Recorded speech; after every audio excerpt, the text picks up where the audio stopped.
Kinumpirma naman ang isang mambabatas na kailangan munang dumaan sa masusing pagsusuri ng House Committee on Justice kung sufficient in form and substance ang mga impeachment complaints na inihain laban kay Vice President Sara Duterte. Si Sofia Potenciano sa detalye.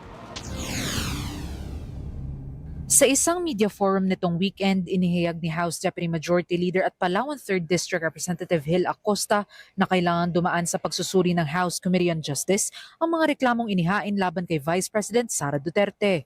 Kabilang na dito ang affidavit ng umano'y dating aide ng bise na si Ramil Madriaga na binanggit sa inihaing impeachment complaint ni Akbayan Party List Representative Percy Sandanya at ML Party List Representative Laila de Lima.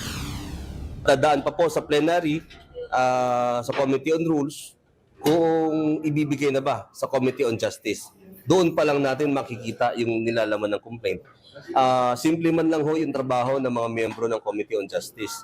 Number 1, sufficiency in form. Number 2, sufficiency in substance. Ayon naman kay Attorney Raymond Palad, abogado ni Madriaga, handang tumistigo ang kanyang kliyente sa mga otoridad sakaling bigyan siya ng sapina. Handa rin aniya si Madriaga na ipresenta lahat ng ebidensyang meron siya, gaya na lang ng 3 mobile phones na naglalaman umano ng mga litrato, text messages at call logs na magpapatunay ng mga aligasyon ng irregularidad sa pondo at ugnayan sa ilang personalidad.